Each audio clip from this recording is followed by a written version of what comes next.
ओम शांति। आज 9 अगस्त 2022 के बाबा के अनमोल मधुर महावाक्य सुनेंगे।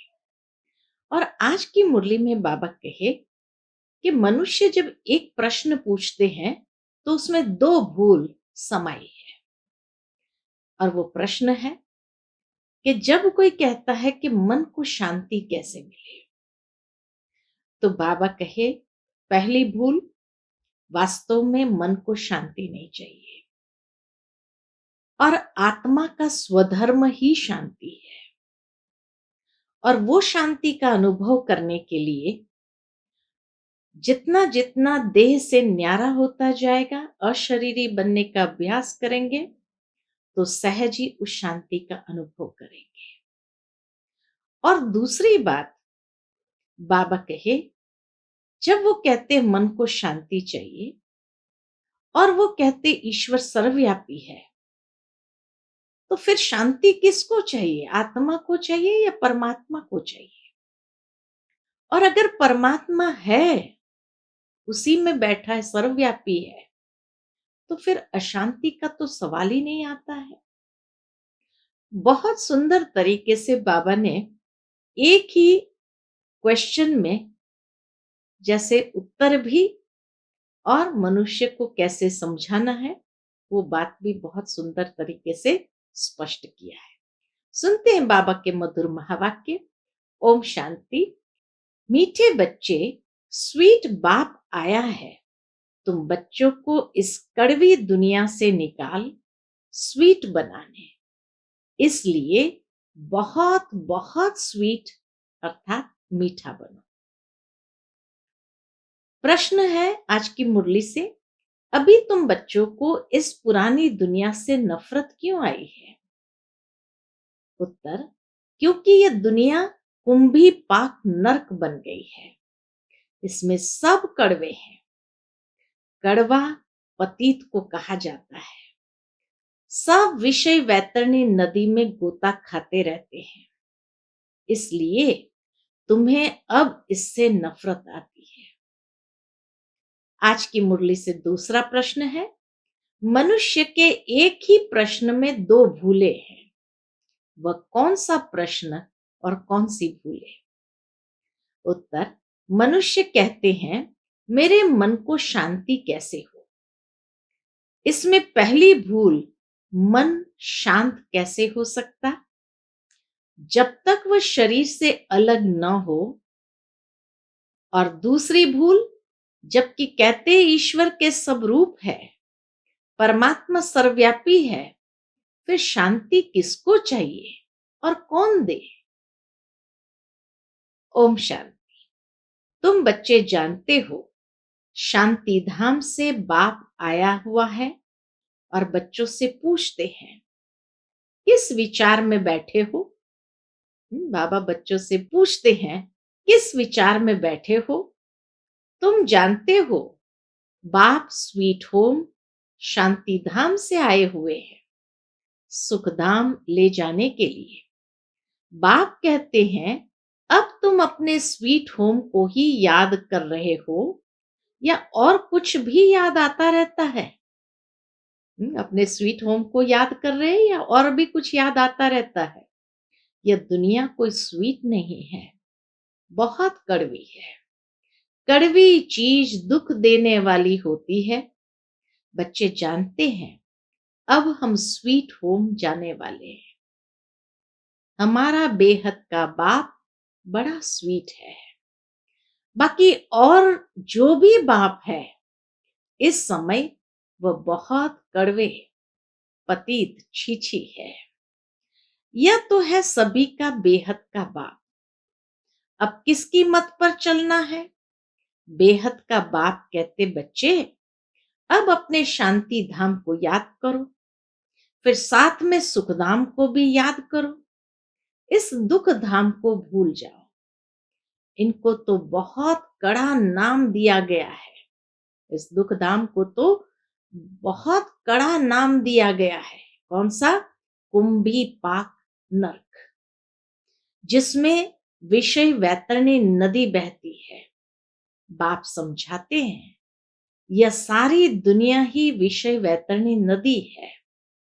सब इस समय दुख पा रहे हैं, इसलिए इनसे नफरत होती है। बहुत गंदी दुनिया है, इससे तो वैराग्य आना चाहिए। बाबा का इससे तो वैराग्य आना चाहिए। जैसे सन्यासियों को वैराग्य आता है घर बार से, समझते हैं स्त्री नागिन है, घर में रहना गोया नरक में रहना, गोता खाना है, ऐसा कह छोड़ जाते हैं। इसीलिए सन्यासी लोग अपने घर बार को छोड़कर चले जाते हैं। क्यों छोड़ के जाते हैं? क्योंकि समझते हैं घर में रहना गोया नरक में रहना, गोता खाना है, ऐसा कह छोड़ जाते हैं। यूं तो दोनों ही नरक के द्वार है। उनको घर में अच्छा नहीं लगता, इसीलिए जंगल में चले जाते हैं। वास्तव में तो दोनों ही नरक के द्वार है। बाबा कहे लेकिन उनको जब अच्छा नहीं लगता, इसीलिए वे जंगल में चले जाते हैं। तुम घर बार छोड़ते नहीं हो, घर में रहते हो, ज्ञान से समझते हो। बाप बच्चों को समझाते हैं यह विषय वैतरणी नदी है, सब भ्रष्टाचारी बनते रहते हैं। अभी तुम बच्चों को शांति धाम ले जा चलेंगे। बाबा कहे अभी तुम बच्चों को शांति धाम ले चलेंगे, वहां से तुमको क्षीर सागर में भेज देंगे। सारी दुनिया से वैराग्य दिलाते हैं। बाबा हम बच्चों को बेहद का वैराग्य दिलाते हैं। क्यों? क्योंकि इस दुनिया में शांति है नहीं। सब मनुष्य मात्र शांति के लिए कितना माथा मारते रहते हैं। सन्यासी आदि कोई भी आएंगे, कहेंगे मन को शांति चाहिए, अर्थात मुक्ति धाम में जाना चाहते हैं। प्रश्न कैसा पूछते हैं? मन तो शांत हो नहीं सकता। मन का काम है नित्य संकल्प करना। तो बाबा कहे प्रश्न कैसा पूछते हैं? मन तो शांत हो नहीं सकता जब तक आत्मा शरीर से अलग न हो। एक तो कहते हैं ईश्वर सर्वव्यापी है, हम सब ईश्वर के रूप है। फिर ये प्रश्न क्यों? ईश्वर को शांति क्यों चाहिए? बाप समझाते हैं शांति तो तुम्हारे गले का हार है। तुम कहते हो हमको शांति चाहिए, पहले तो बताओ हम कौन, किसको शांति चाहिए? आत्मा अपने स्वधर्म और निवास स्थान को भूल गई है। बाप कहते हैं तुम आत्मा शांत स्वरूप हो, शांति देश की रहने वाली हो। तुम अपने स्वीट होम और स्वीट फादर को भूल गए हो। भगवान होता ही है एक, भगत है अनेक। भक्त तो भक्त है, उनको भगवान कैसे कहेंगे? भक्त तो साधना प्रार्थना करते रहते हैं। बाबा कहे भक्त तो साधना प्रार्थना करते हैं। हे भगवान, परंतु भगवान को भी जानते नहीं है, इसलिए दुखी बन पड़े हैं। अभी तुम समझ गए हो कि असल में हम शांति धाम के रहवासी थे, फिर सुखधाम में गए, फिर रावण राज्य में आए। तुम ऑल राउंड पार्ट बजाने वाले हो। पहले तुम सतयुग में थे, भारत सुखधाम था, अभी तो दुखधाम है। तुम आत्माएं शांति धाम में रहती हो, बाप भी वहां ही रहते हैं। बाप की फिर महिमा है पतित पावन, ज्ञान का सागर, पावन बनाते हैं ज्ञान से। ज्ञान का तो वह सागर है, इसलिए ही उन्हें पुकारते हैं। इससे सिद्ध है यहां ज्ञान नहीं है। जब ज्ञान सागर आए, उससे ज्ञान नदियां निकले, तब ज्ञान स्नान करे। ज्ञान सागर तो एक ही परमपिता परमात्मा को कहा जाता है। वह जब आए, बच्चे पैदा करे, तब उनको ज्ञान मिले और सदगति हो।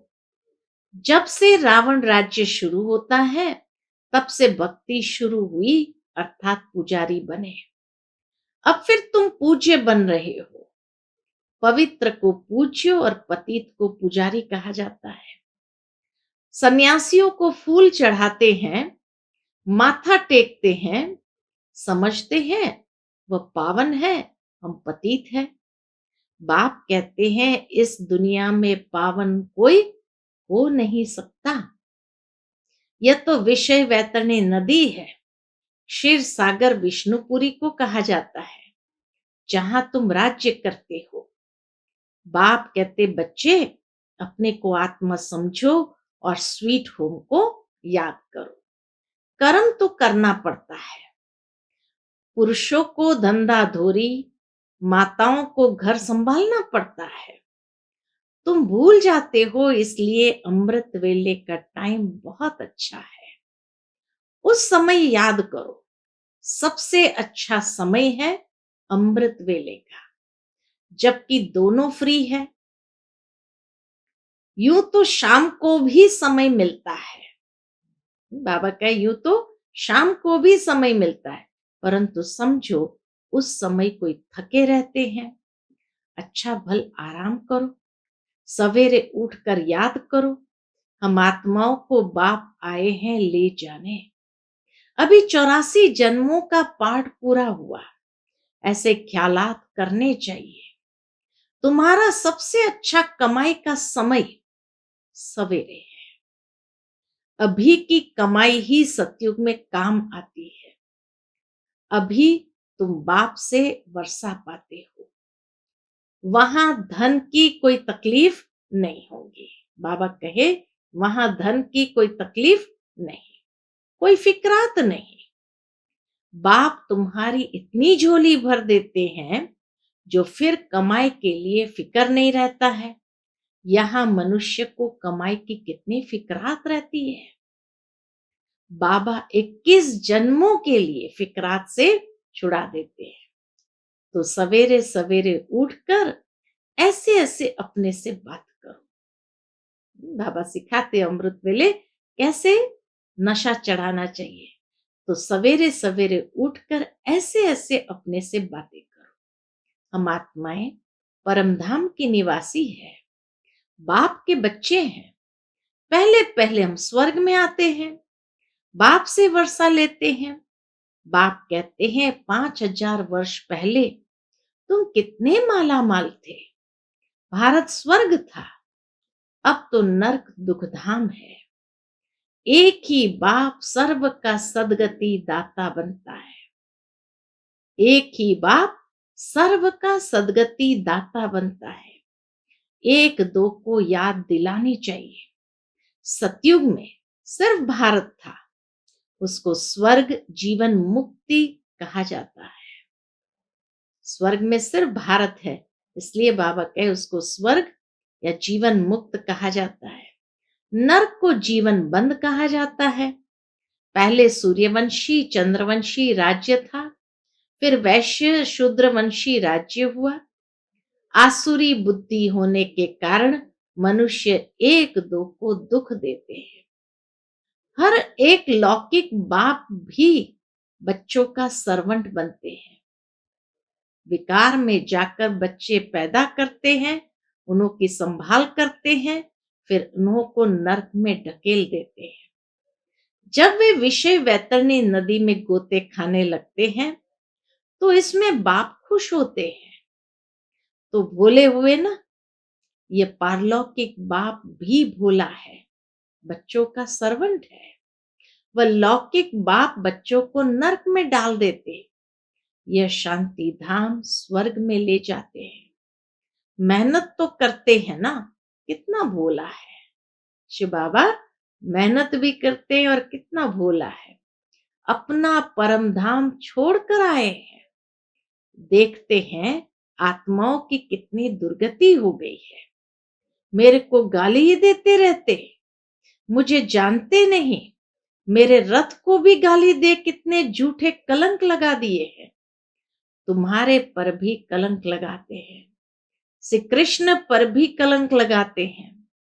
परंतु कृष्ण जब गोरा है तब कोई कलंक लग नहीं सकता। जब सांवरा बनता है तब कलंक लगता है। जो गोरा था वही सांवरा बना है, इसलिए कलंक लगता है। गोरे पर तो कलंक लग न सके। आत्मा पवित्र से जब अपवित्र बनती है, तब गाली खाती है। यह ड्रामा बना हुआ है। मनुष्य बेचारे कुछ समझते नहीं हैं। बाबा कहे, मनुष्य बेचारे कुछ समझ नहीं सकते हैं, बहुत मूंझते हैं। पता नहीं ये किस प्रकार का ज्ञान है। शास्त्रों में तो ये है नहीं। ये भूल गए हैं शिव शक्ति भारत माताओं की सेना ने क्या किया था। जगत अम्बा को शिव शक्ति कहते हैं ना। उनके मंदिर भी बने हुए हैं, दिलवाड़ा मंदिर भी है। दिल लेने वाला तो एक शिव बाबा ही हुआ ना। ब्रह्मा बाबा भी है। दिल लेने वाला एक शिव बाबा ही हुआ ना।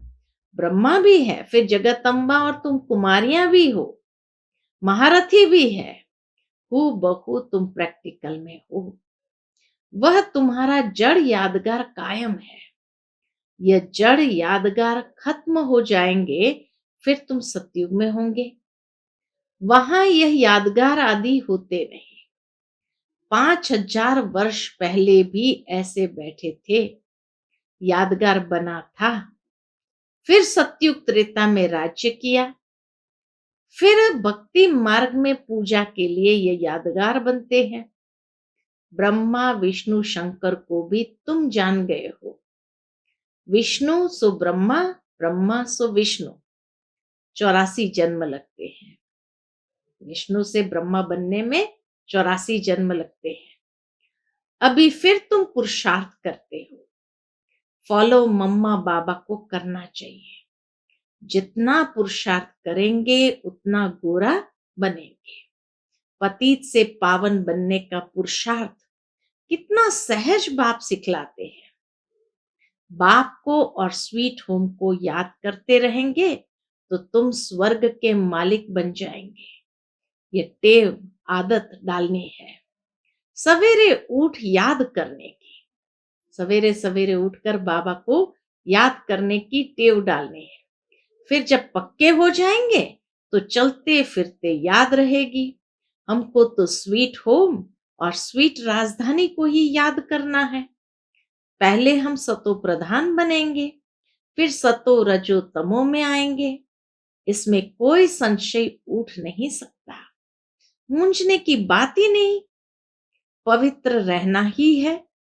देवताओं का भोजन भी कितना पवित्र होता है, तो हमको भी बहुत परहेज में रहना चाहिए। बाबा कहे, देवताओं का भोजन भी कितना पवित्र होता है, तो हमको भी बहुत परहेज में रहना चाहिए। इसमें पूछने की बात भी नहीं रहती। बुद्धि समझती है, एक तो विकार सबसे खराब है, दूसरा शराब कबाब नहीं पीना है, बाकी लहसुन प्याज आदि की और पतीत के भोजन की दिक्कत पड़ती है। बाप समझाते हैं पवित्र भोजन तो कहीं मिलेगा नहीं सिवाय ब्राह्मणों के। बाप की याद में रहना पड़े। जितना तुम याद में रहेंगे तो पावन बन जाएंगे। बुद्धि से समझना होता है। हम अपने को किस युक्ति से बचाते रहे। बाबा कहे, युक्तियां निकालनी है कि हम अपने को किस युक्ति से बचाते रहे। बुद्धि से काम लेना है। गृहस्थ व्यवहार में भी रहना है, इसीलिए लौकिक से भी रिश्ता रखना है। उन्हों का भी कल्याण करना है। उन्हों को भी यह बातें सुनानी है। बाप कहते हैं, पवित्र बनो, नहीं तो सजाएं बहुत खाएंगे और पद भी भ्रष्ट हो जाएगा। माला पास विद ऑनर की बनी हुई है। अभी सबके कयामत का समय है। सबके पापों का हिसाब किताब चुकता होना है। बाबा ने समझाया है, याद से ही विकर्म भस्म होंगे। इसमें ही मेहनत है। ज्ञान तो बड़ा सहज है। सारा ड्रामा और झाड़ बुद्धि में आ जाता है। बाकी स्वीट बाप, स्वीट राजधानी और स्वीट होम को याद करना है। अभी नाटक पूरा होता है, घर जाना है। पुराना शरीर छोड़ सबको वापस जाना है। ये पक्का करना है। ऐसे याद करते करते शरीर छूट जाएगा और तुम आत्माएं चली जाएगी। बहुत सहज है। अभी तुम सन्मुख सुनते हो और बच्चे टेप से सुनेंगे। उसी समय में टेप मशीन आई थी, तो बाबा कहे तुम बच्चे सन्मुख सुनते हो और फिर बच्चे टेप से सुनेंगे। एक दिन टेलीविजन पर भी ये ज्ञान सुनेंगे व देखेंगे जरूर। देखो बाबा की भविष्यवाणी कैसे सत्य हो गई। तो एक दिन टेलीविजन पर भी यह ज्ञान सुनेंगे व देखेंगे जरूर। सब कुछ होगा। पिछाड़ी वालों के लिए तो और ही सहज हो जाएगा। हिम्मत दे बच्चे, मदद दे बाप। हाँ, पिछाड़ी वालों के लिए कितना सहज हो गया। अभी कोरोना काल में कितने ऑनलाइन बाबा के बच्चे निकले हैं, ऑनलाइन कोर्स कर दिया। तो बाबा कहे पिछाड़ी वालों के लिए तो और भी सहज हो जाएगा। हिम्मत दे बच्चे, मदद दे बाप। यह भी प्रबंध हो जाएगा। सर्विस करने वाले भी अच्छे होंगे, तो बच्चों की उन्नति के लिए यह भी सब प्रबंध अच्छा हो जाएगा। वह भी जिसको चाहे ले सकते हैं। हाँ, ज्ञान जो चाहे ले सकते हैं। एक बाप को ही याद करना है। मुसलमान लोग भी सवेरे सवेरे फेरी पहनते हैं और सबको जगाते हैं। उठकर अल्लाह को याद करो। यह समय सोने का नहीं है। वास्तव में यह अभी की बात है। अल्लाह को याद करो, क्योंकि तुमको बहिश्त की बादशाही मिलती है। बहिश्त को फूलों का बगीचा कहा जाता है। अल्लाह का बगीचा फूलों का बगीचा कहा जाता है। वह तो ऐसे ही गाते हैं। तुम तो प्रैक्टिकल में बाप को याद करने से देवता बन रहे हो। यह सवेरे उठने का अभ्यास अच्छा है। सवेरे का वायुमंडल बहुत अच्छा होता है।